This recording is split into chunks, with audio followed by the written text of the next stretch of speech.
just as unbalanced as a monocrop agricultural system is. And we're here at Full Belly Farm, where I walk around and I see everything from native grasses to every sort they're planting here, every kind of crop. That's a resilient system. The same holds true for our social systems. Diversity. Okay. Diversity might be the solution to both ecological and economic, and it holds true in an economy. You want a diversified economy. It's resilient. What happened during the pandemic when the COVID hit meatpacking plants, and we realized that our supply chains are extremely vulnerable because they're so consolidated. This consolidation bridges from politics to ecology to agricultural systems. The answer is pretty simple: equity and diversity throughout those systems.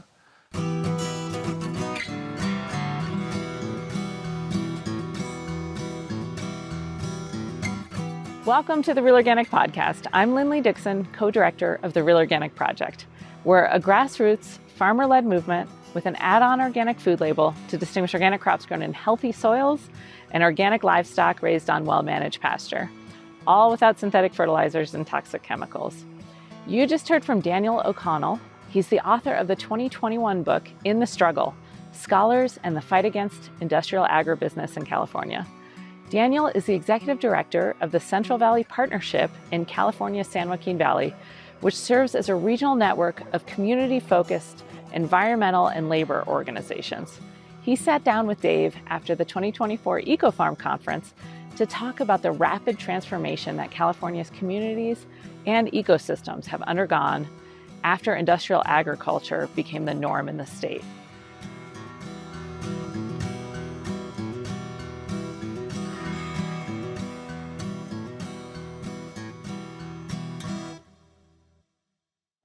Welcome to the Real Organic Podcast. I am talking today to Daniel O'Connell. Daniel, I've been planning on this interview for a couple of years now, since a friend, actually Kat Taylor, guided me to the book that you co-authored called In the Struggle. And I'm not going to describe you, I'm going to let you describe your work a little bit. So you come from an academic background. Yes. And an activist background. And an activist background. I know that you're very much an activist now. So could you talk about how you came to be an activist academic? You know, you'd have to go back in time to when I politicized in the 1980s. And, politicizing around U.S. involvement in Central America, peace movement, and environmental. I moved to Santa Cruz after working for Greenpeace in San Diego. To move in and do tree sits and participate in Earth First direct actions. But eventually I went to Peace Corps after being in Santa Cruz for a number of years, came back, did a graduate degree at University of California at Davis. And in those years still doing direct action, everything I could do to facilitate change. And especially around the Gulf Wars, we weren't, those mass actions, hundreds of thousands of people on Market Street and around the globe weren't making impact. It was during the time at Davis that I was trained as an ethnographer, a critical ethnographer. I was taught the method of an anthropologist, working in a farm worker town doing community development. I realized that you can put knowledge to work in struggles. And what does that mean? Most people know that through journalism. And what does it mean to be an activist scholar? It was through Isao Fujimoto at Davis that I really began to realize what it meant to both produce knowledge that would be effectively helpful to communities. You need to, they're going to train you theoretically, and you're going to have to unlearn everything after that to participate in the work on the ground. Okay, I'll do that, because theory equates to strategy. And if you're going to put method or tactics to work, I don't want to waste my time. And so theory and strategy are effectively going to guide us, and so we don't make mistakes, critical mistakes, strategic errors, or just waste our time. And At the end of my time at UC Davis, I got a degree in international ag development, but mostly I was doing work with cooperative extension in a farm worker town in Knights Landing, about 20 miles north of Davis. In that research, I documented how social segregation was happening systemically and institutionally. What were the barriers, discursive barriers, and also discursive how power is operating in language and culture, and also just sheer institutional barriers, particularly to Latino farm workers. So at the end of my time at Davis, a famous, very, very famous book, As You Sow, the Arvin-Dinuba study, was handed to me. My time, you're getting a master's, you're there for 2 years, my time was coming to an end. I read the book. It's a pretty dry book, by the way. But it does its work, right? Comparing a town surrounded by large-scale agribusiness, where DeGiorgio Farms historically was, down in Kern County, that's Arvin, California, to Dinuba in Tulare County, historically surrounded by smaller scale farms. This research was done by the Bureau of Ag Economics for a federal Bureau of Reclamation to determine whether federal law should be implemented. The study clearly, definitively proves that the economics and the social life, the civic life of this farm, of the town that's surrounded by small farms is better in real ways. The retail sales in the town surrounded by small farms is twice that of the one surrounded by agribusiness.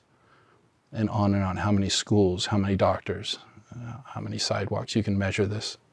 Libraries. On and on. So Dinuba was the town with small farms? Yes. So Dinuba was the town that everybody would like to live in?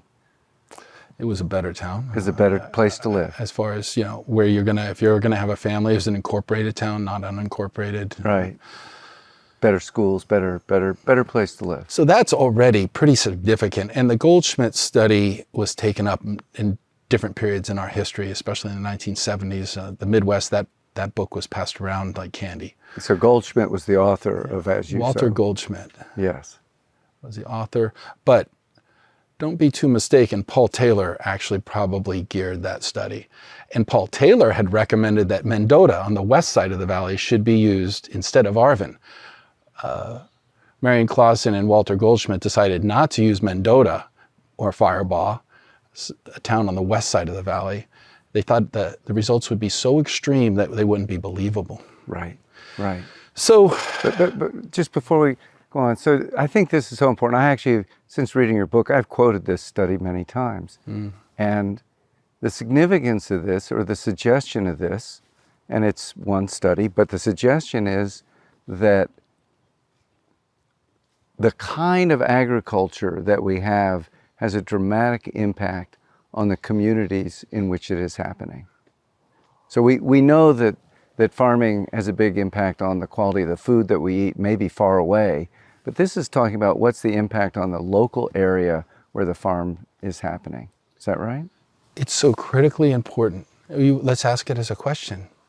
What is the democratic scale of an economy?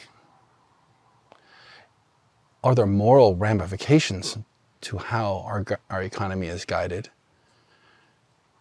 In the struggle, clearly shows you that there is a requisite condition and a measurable outcome to these questions.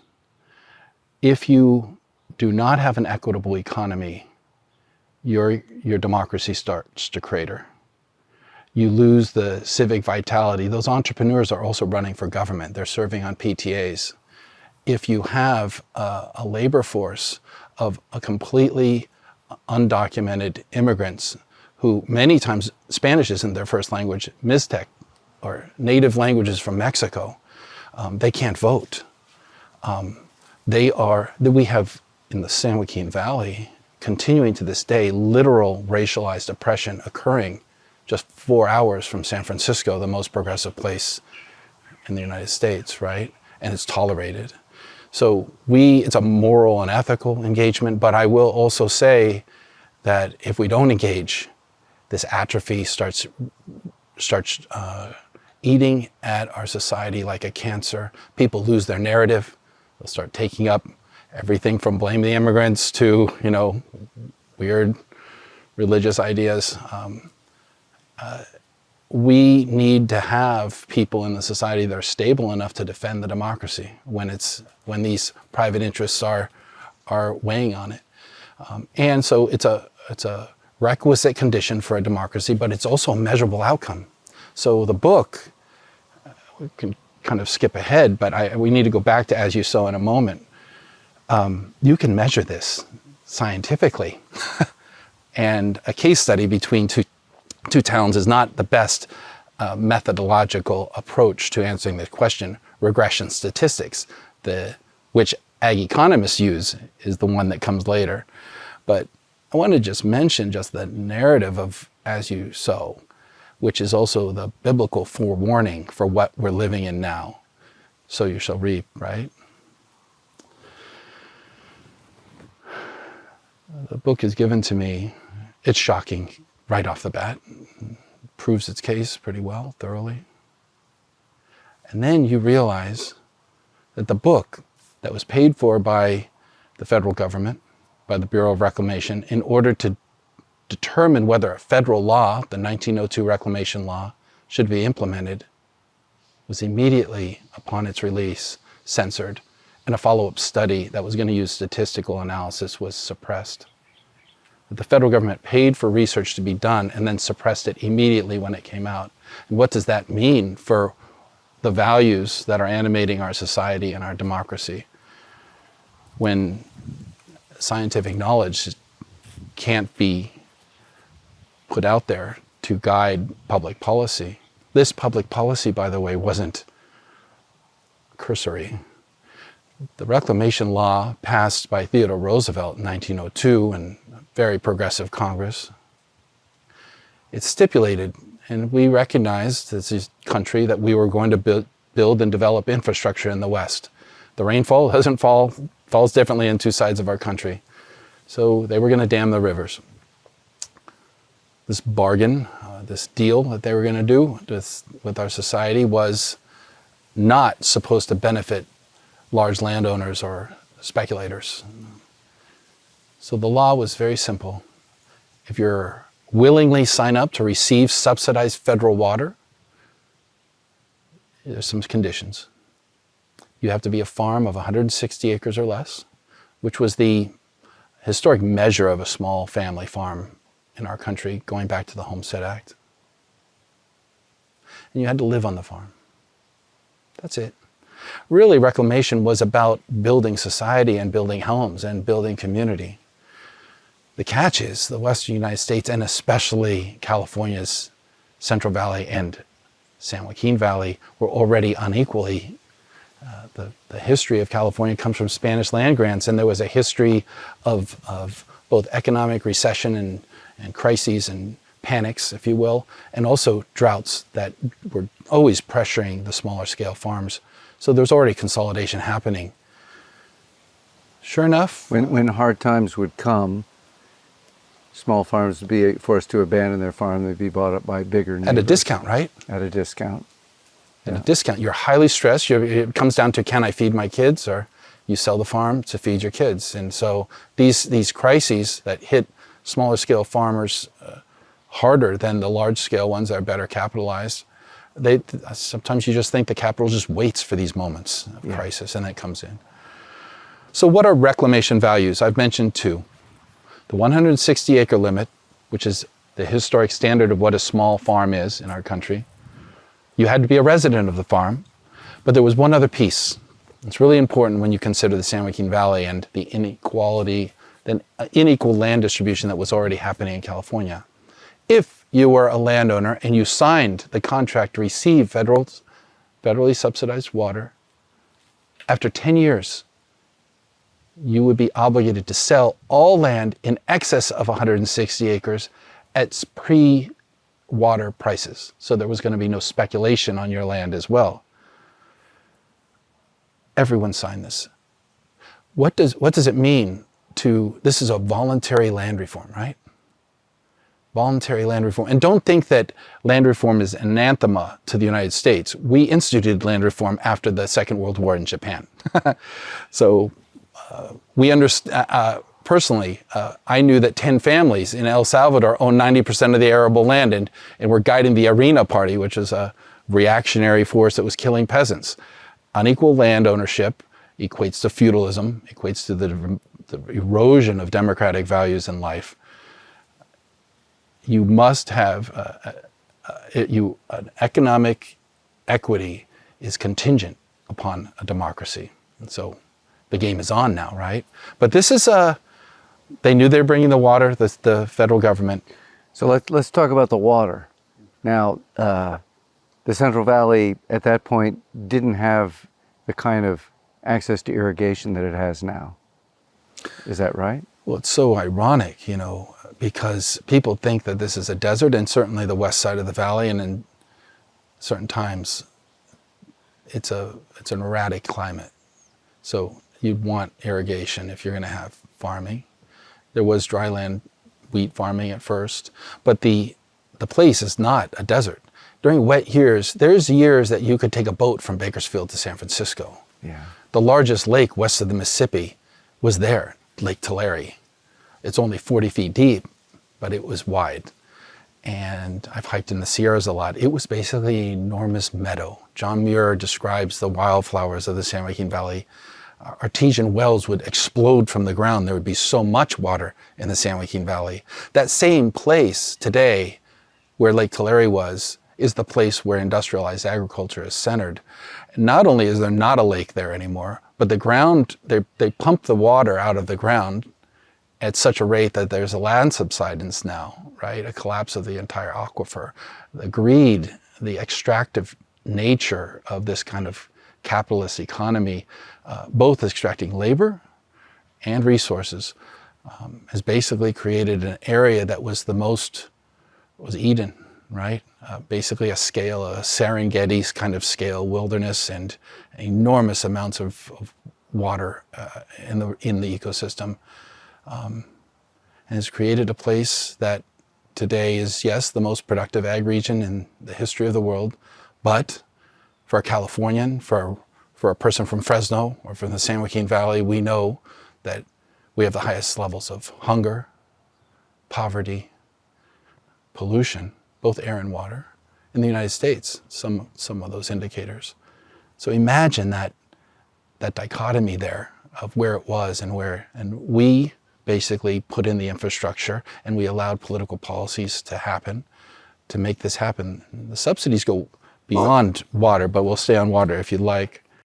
So I just want to understand the structure that we're talking about that I think greatly increased the value of the land to the people who had large tracts, and suddenly the value went way up. Why did it go way up?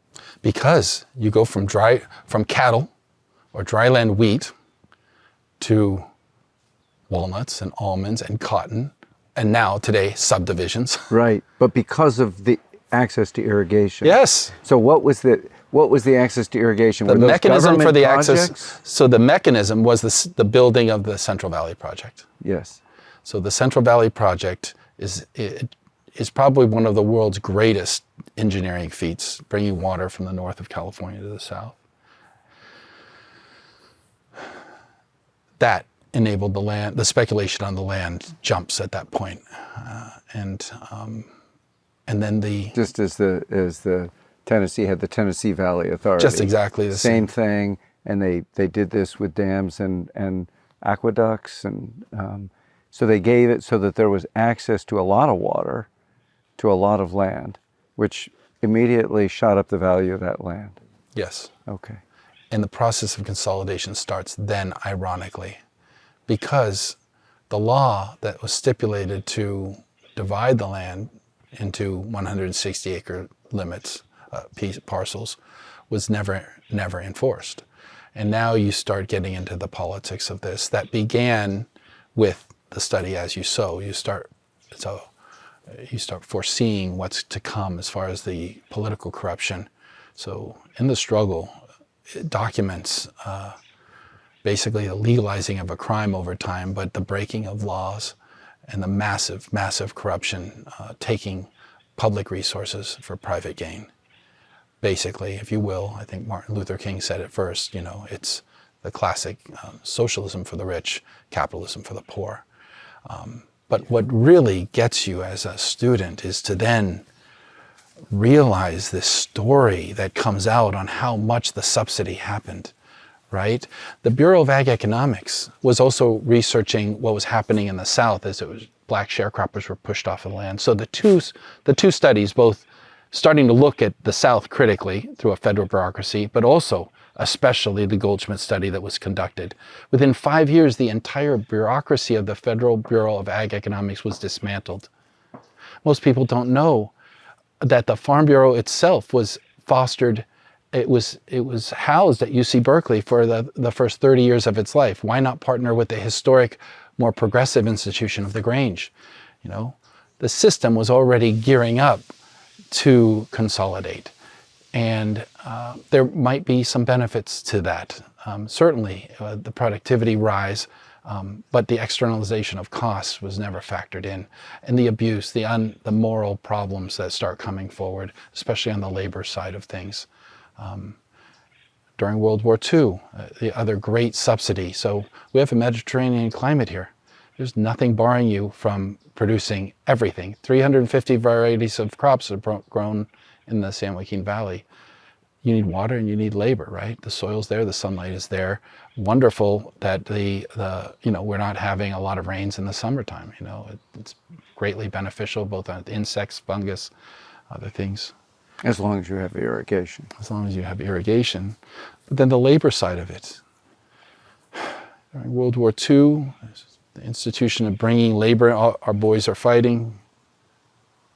This is a federal program that recruits labor in Mexico and brings it to the United States. There's another irony here is that 1/3 of Mexico was taken in 1848 to gain slave territory. So they're trying to immigrate back into their own country historically. This program, after the war ends, stays for another 20 years. So the Braceros program goes until about 1963, basically undercutting all labor.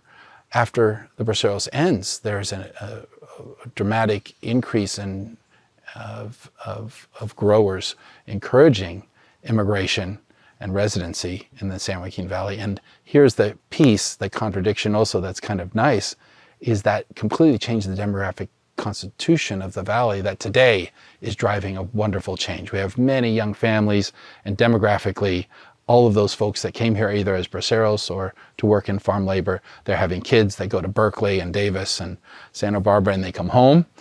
And they're changing the political geography of the valley today. But this abuse of labor that even goes back to Chinese and Japanese that were working here under alien land laws that were extremely, if people think California is a progressive state, they don't realize the founding of the state. That is extraordinarily a racist place. That genocide was codified in the payment of making payments for body parts of native peoples. That was a part of a government policy here. And then the labor history of inviting immigrants to be taken advantage of. I think we got a hold on that now, but we'll see. I think the tide is turning now. Okay. I think that you said that basically the intensive vegetable production of the Central Valley was almost transplanting the plantation culture of the South, pre-war plantation culture, to the West. Did I get that wrong? My friend Mark Arax would be better in calling it out, but absolutely, because they started growing cotton for a period of time. Yeah. So literally, folks from the King of California will show this. There is historic African American towns in the valley, and African Americans were brought in as labor, a piece of the labor force during those years. But I wasn't even thinking just about the issue of enslavement. I was thinking about the issue of large tracts of land being farmed by many, many hands in a very labor-intensive enterprise with all of that profit being consolidated in very few hands. It's an appropriate metaphor. Yeah. I sometimes toy with the idea of calling it feudalism too, Yeah. because you have a political dynamic with not having people able to vote. Yeah. That seems like the critical piece there. And you looked at those two towns in California, and one had a lot of people there who actually had no way to vote. So they couldn't affect the local government. In the studies done in the 1940s, Arvin had a lot of Okies and Arkies still there that came out in the 1930s. The labor force in those years was mixed between poor whites, African Americans, Filipinos, and Mexican-American. It was very diverse. And you saw in the book Ernesto Galarza starting to organize across racial and linguistic lines, which you must do. And the Wobblies did it before that in the 1910, 1911 in the region as well. So a necessity. Today, the labor force is predominantly Spanish-speaking, I would say, and also coming from Mexico, including a lot of indigenous folks from Mexico. Okay. So the metaphor of the association in our culture with plantations, this, as I mentioned before, the other way I try to describe this is there is active racialized oppression happening in California at this moment. Without a question, that's happening. Yeah. We're tolerating that. We're looking aside, especially white folks. We're just choosing not to look. You drive down the 5 or the 99 and you see what's going on. I think everyone knows an inkling of it. We're tolerating this and it's intolerable. That now will change. Yeah, I think that for most people in most of the country, they're truly unaware. They have never been to California. They've never seen the Central Valley. They have some glimmer that there's a lot of people working the fields who don't make much money, but they don't really know. And of course, now a lot of that agriculture is shifting to Mexico, where they're paid much, much less. Conditions are much worse. And it's truly out of sight, out of mind. Now it's not even happening in the U.S. I don't want to let them off the hook too easily. They're aware. Okay. Even in Iowa, they know who's working in the abattoirs and the meat packing plants. Yeah. Everyone knows. And in fact, ironically, maybe because there's a kind of social psychology here, you often blame the folks that you're oppressing. When the book In the Struggle arrived, I get a book box. It's 20 years there, work, so I'm kind of happy. I live in the inner city of Fresno, and my next door neighbors, he drives a forklift. He's Latino family, friends. He comes over and says, "What's this?" I say, "It's my book, just published." I give him a copy. He might have a high school degree, but I think it's mostly in story. You can read this. So his wife is behind him, and she asks, "What's the book about?" I sit back and think. I have to make it digestible. So I ask her a question. Why are poor people poor? Her answer? She thinks, man, drugs. I look at her and I say, I think drugs are a symptom of the problem, not the cause. And I say to her, this book shows you why poor people are poor and that it's not their fault. So In the Struggle delineates the topography of systemic and institutional mechanisms that are weighing in, especially on farmers that are driven off of the land, often NAFTA in Mexico or the Dust Bowl in America. Extremely desperate people are arriving in California during these times. It maps out this critical topography. I didn't say that to her, but so it can be read. It teaches you both the values that we should be defending through the voice of scholars particularly that were engaged in the fight, but it also starts to show you how to fight back. We haven't won that fight yet. We're actively in California engaged in it. We are taking ground. We're going to win here. By the time we win, it'll be a devastated ecology and society, which will rebuild. But they will suck every drop of water out of the ground, and the folks that are left the traumas are embedded in the farm workers' bodies, the cancers and the devastating effects of their labor and their abuse. But we'll start healing and building and growing. But the book, basically, going back to my neighbor, it's a book that's meant to be able to let you know not only that it's not your fault, but here's the way we can work together to ameliorate it and to transform the society at the moment that we're facing ecological, climate change is coming, and this bifurcated, split economy is still a problem, but it lays out a path. What happened in California lays out a path for addressing places like potentially what's going on in the Midwest or in Brazil and India, I hope. All right, well, we'll jump to Iowa just a sec. Let me just think about this. You're proposing that the very same internal logic, I don't know if that's the right way to put it, but let's just say the worldview that creates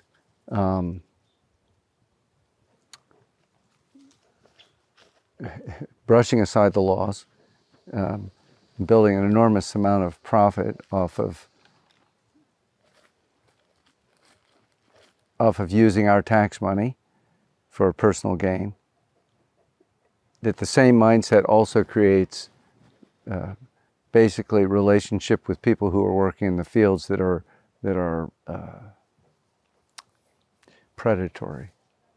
That I'm trying to find the connections here, that this is all connected, that the environmental degradation and the human abuse, and when we get to Iowa, we'll talk about animal abuse, that these are all coming out of a certain twisted logic. I've spoken sometimes at UC Davis. Sometimes those are agronomists and natural scientists. They were so narrowly focused on their problem, they didn't look at the other costs. I truly believe that some of them think we did it. I don't know how much it's worth the blame here. I would love to see institutions like land-grant universities truly start turning and pivoting towards better partnership with communities directly, which we've done in the past. Cooperative Extension once did rural operas during the Depression, right? So we can turn our public institutions predominantly to start helping, and especially because and the struggle shows that in the past they were complicit in creating the problem. The land grant schools were supposed to be for the workers and the small farmers, and in the end, to a significant extent, they broke that contract. We need to re-engage that contract with community, especially with our public institutions like universities. The government itself, it needs to do better at this time to begin mobilizing community to actively problem solve in effective ways. If we don't have those, though, civil society itself needs to start mobilizing on its own, regardless of whether institutions and agencies that should be helping us are helping or not. That's probably where we're at now, is just, as Don Villarejo said, take a bath among the people. All right, I want to come back to solutions or next steps, but you said that you'd like to talk about the Midwest a bit. So let's go there. I'm curious about it. Paul Taylor is from the Midwest.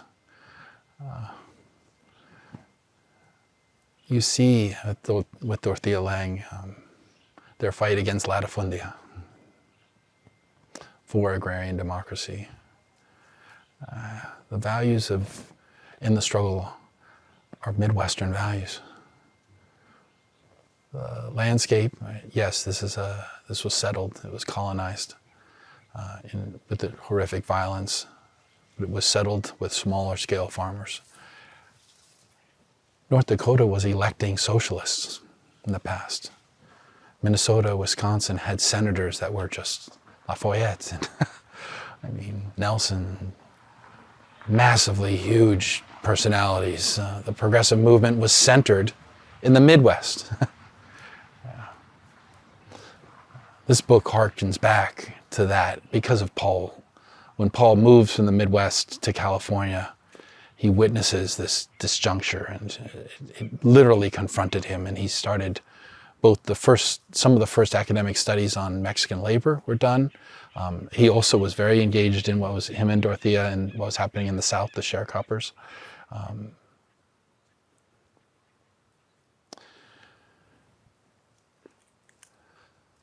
I feel like things are going well here now. We still got 10, 15, 20 years, but it's going well.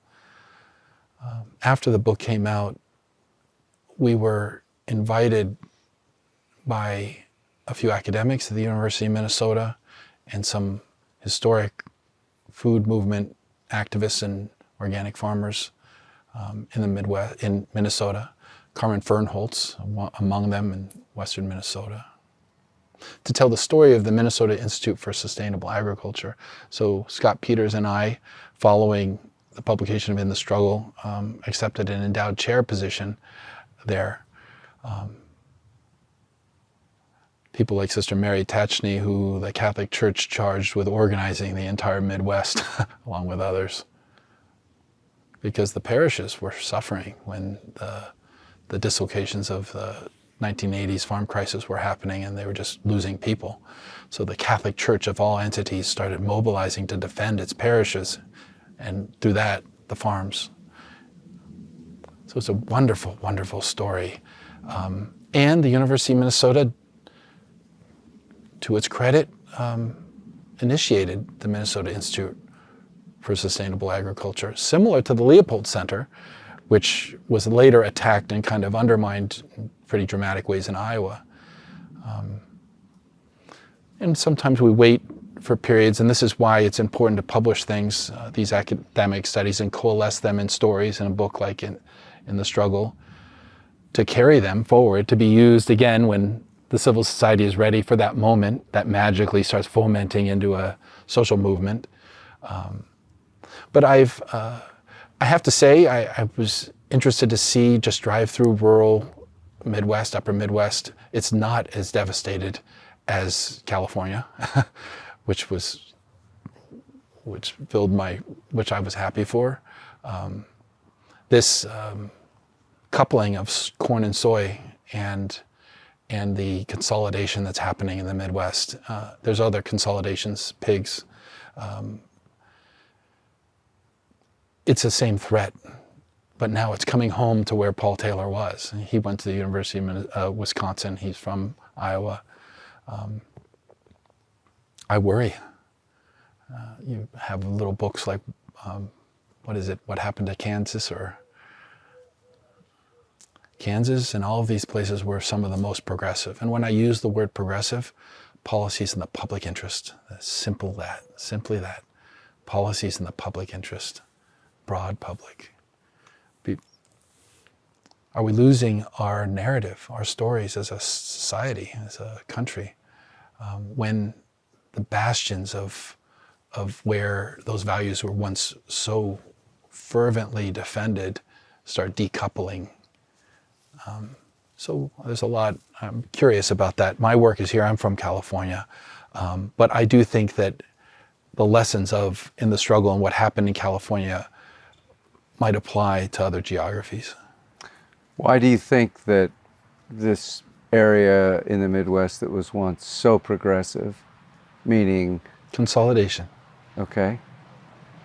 It's, again, going back, those small, as you sow, and what was happening in Dinuba, you witness how civil society functions, a healthy civil society, and how it is inexorably linked to economics. Paul Taylor once said the academic disciplines of political science and economics should have never been decoupled. Politics and economics go like this. And it's interesting, during the McCarthy years, political economy was probably a euphemism to get to any semblance of critical engagement or Marxist kind of theorizing. They should never be decoupled. And we see in the corruption that's happening in our society that these major private interests will have no scruples. They will literally blame welfare mothers, immigrants, African Americans, for taking too much, when they themselves are grabbing enormous portions of our public. They are being subsidized. We are subsidizing them. And they get so used to being on that teat, they just keep on sucking and sucking and sucking until there's nothing there.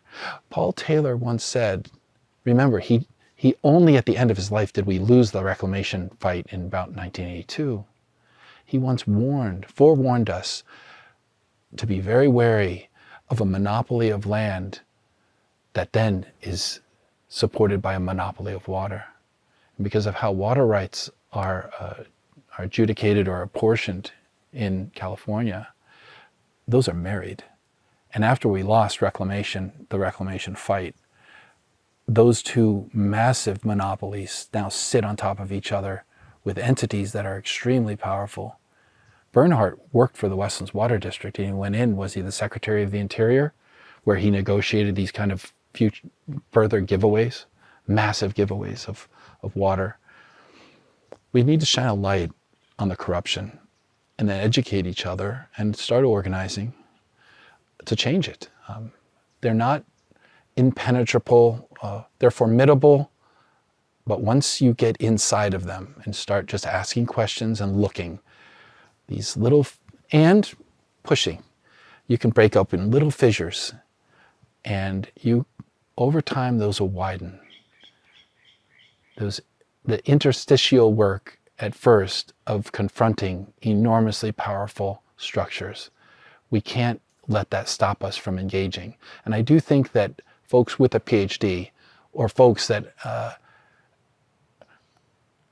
have some privilege should be at the forefront of that sometimes, especially when the violence is going to happen. But also to make this inquiry, to shine the light back onto the system. When I did that ethnography in Knight's Landing as a graduate student, I read Laura Nader's suggestion to anthropologists to study up into the power structure, to delineate it. So this is a unique role I think that scholars can play that you see in the book, this succession of handing the baton forward. And some of these people aren't PhDs. Half the people in our book don't have a PhD. Antonio Gramsci shows us that you don't need to have a pedigree to be a scholar, and especially to be a critical scholar in solidarity with working folks and family farms and farmers.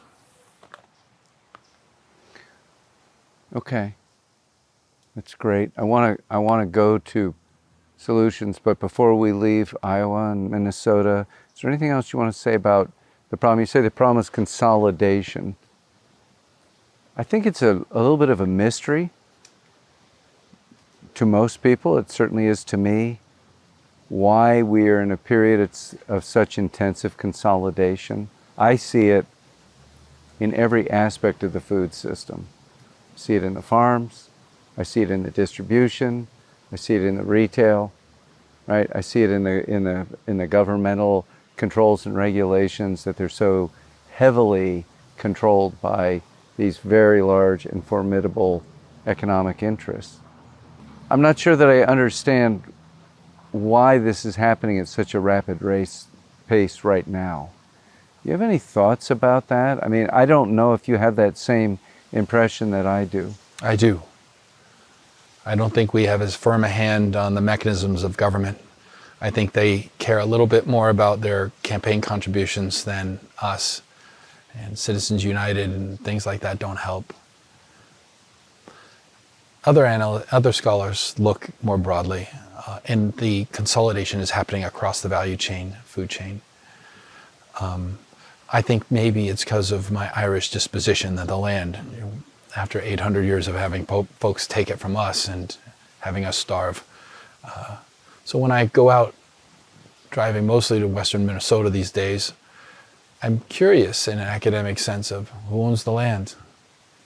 I asked that question once to a scientist at Minnesota and said mostly these are people that live in the Twin Cities leasing the land now.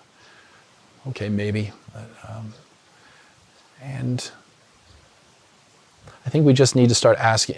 We have proven that this consolidation is dramatically, astronomically negative to our society.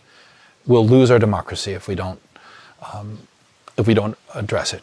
Literally, we'll lose our democracy, and we're in the process of losing our democracy currently. We had the first attack on a democratic transition of power a few years ago. For instance, Donald Trump is still polling at 30% of the folks, right? I don't know. It's a lot of folks.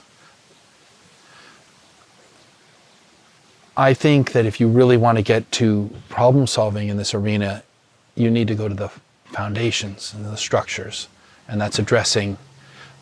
So labor unions, I'm for more equitable mechanisms that I think we can envision, cooperatives.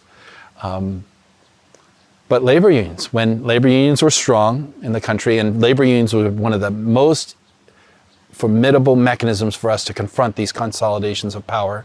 In the 1950s, 40s, we had an enormous, large middle class, and there was a large labor movement at the time. There's other mechanisms that we have now at our hands that can be potentially upscaled.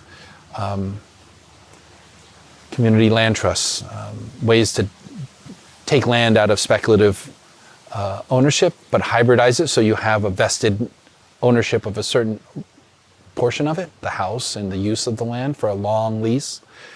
These are currently mechanisms that are used to achieve affordable housing that can be applied to rural areas. And the first community land trust was an African-American farm, I believe, in the South, taking the lessons that were coming from Israel with moshav and kibbutz.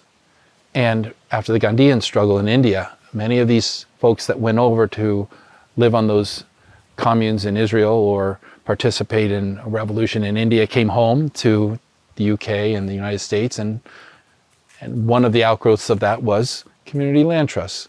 So there is mechanisms that promise equity better than we have, and we need to start invigorating those structures better, applying them to more geographies. But I still also think there's just a massive education project before us. Redo the Goldschmidt study. The Goldschmidt study, by the way, was the retest was censored. Dean McCannell does it using regression statistical analysis 30 years later at the University of California, and does it, begins expanding it not only to the west side of the San Joaquin Valley, not only to the entire San Joaquin Valley, but to the entire Sun Belt. And as he's publishing, the Midwestern farm crisis of the 1980s occurs, which I think is the initiation of another consolidation in the Midwest, right? As a lot of folks lost their farms. So we need to continue to ask who is grabbing this land, who owns the land. It is going to be obfuscated and very difficult to find. I don't think it's as easy. I think it's hidden in LLCs, limited liability corporations, and other mechanisms. But we can find who owns the land. And therefore, if you own the land, it's the basis of owning the economy, right?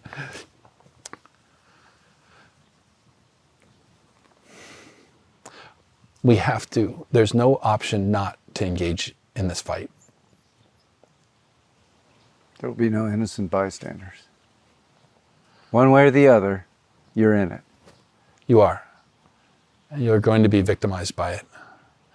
The first folks that are victimized are the rural folks, the farmers, the folks trying to make a living in rural America. We need to pay more attention there, folk. As the climate crisis comes fully onto us, moving north is going to make some sense. Some people, I went to Cornell, so a place like Buffalo might become a climate refuge, right? A lot of these towns are struggling with being, the kids aren't coming home, they're leaving. I live in an area where it's massive amounts of young people.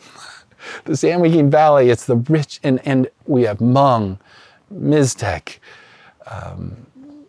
It is just the most diverse place you can imagine, and young and vibrant. It just fills my heart, and I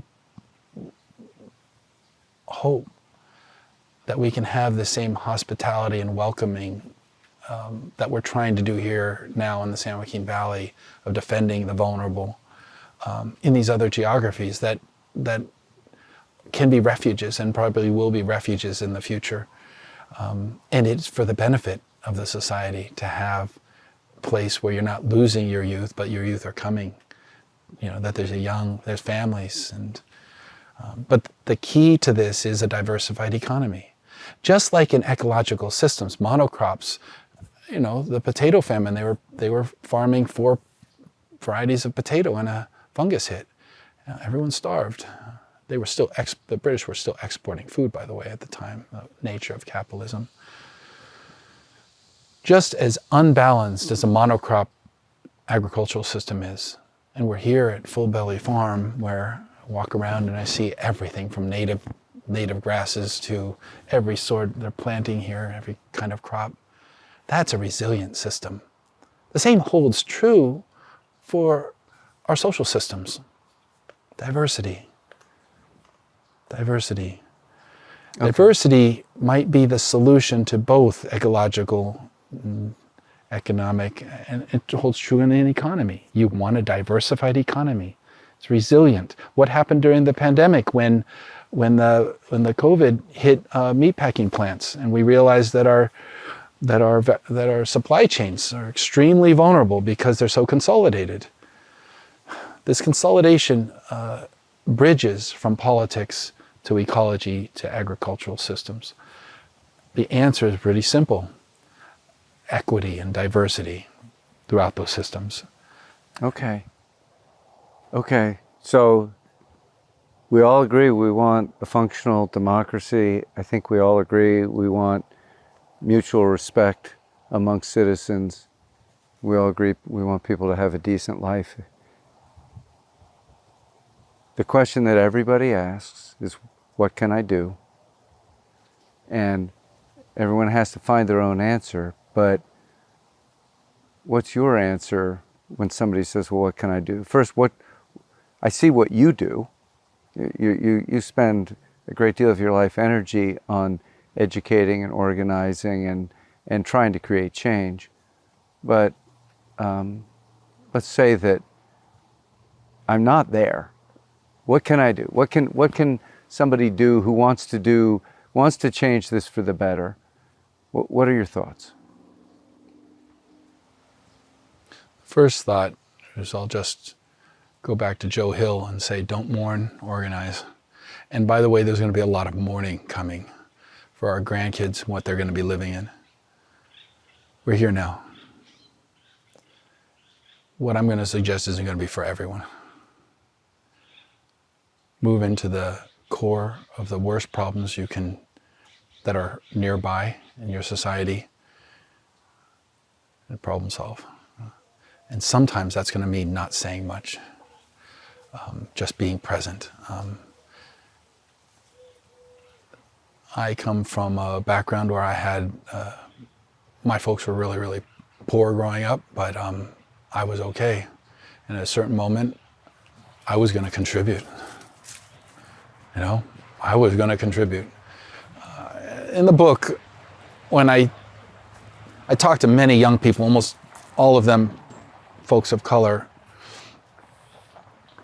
and I recommend some chapters over others. Ernesto Galarza.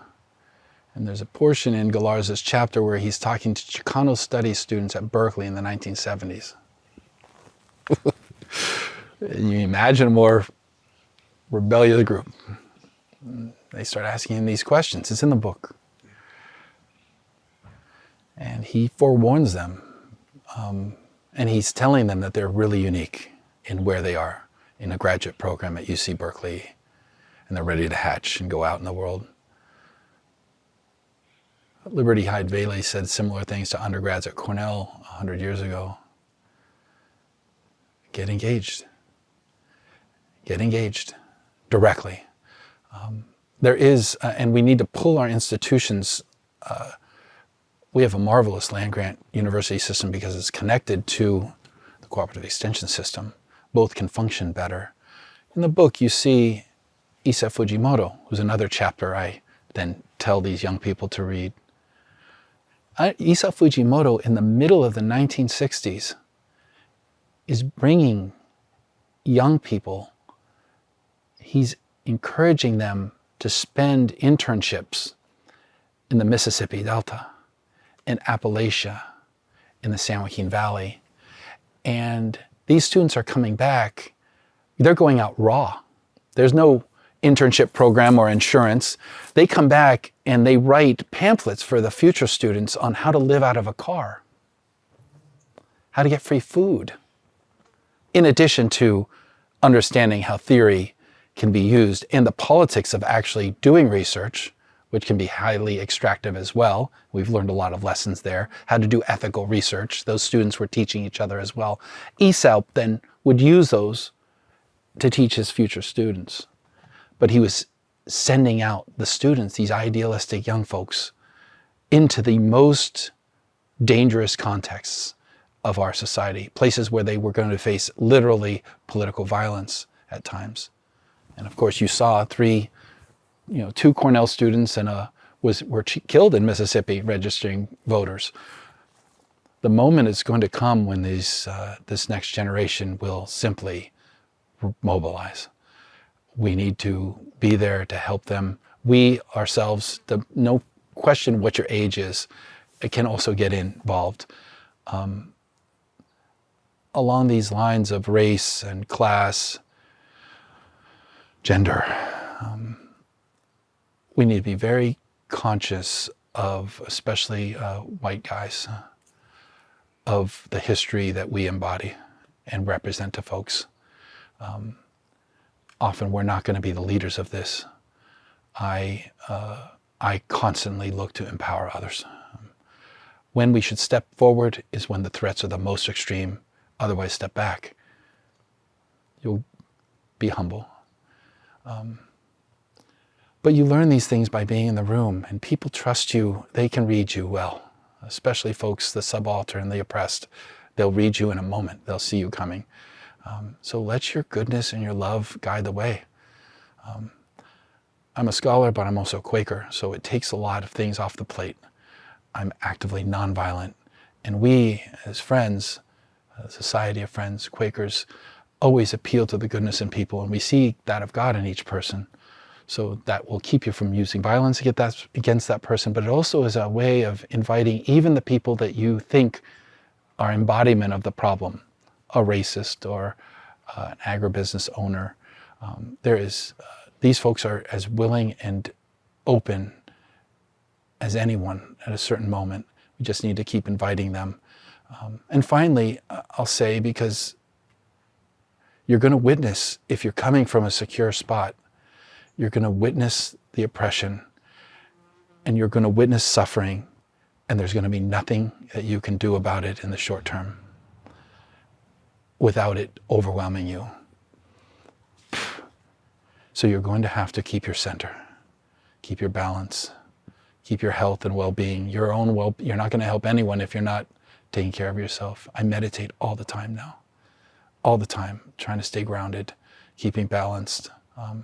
There's boomerangs, there's ricochets happening in the movement all the time.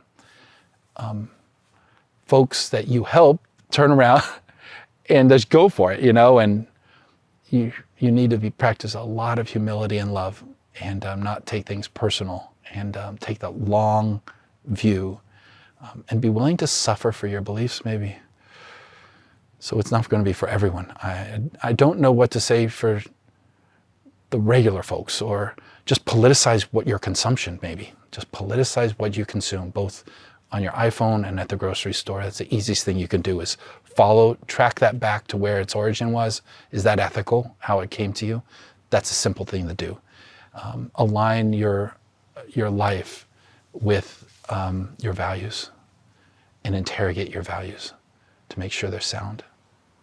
All right. Daniel O'Connell, thank you very much. It's been great to talk with you. Likewise. All right. Thank you for listening to the Real Organic Podcast. Our movement is growing because you're subscribing and sharing these podcasts with your friends. So keep it up and leave us a rating and a review as well so that others can find us. You can find a video version of this interview on our newly designed website, realorganicproject.org, or on our YouTube channel. And you can join us every Thursday for a new episode featuring voices from the organic movement. See you next time.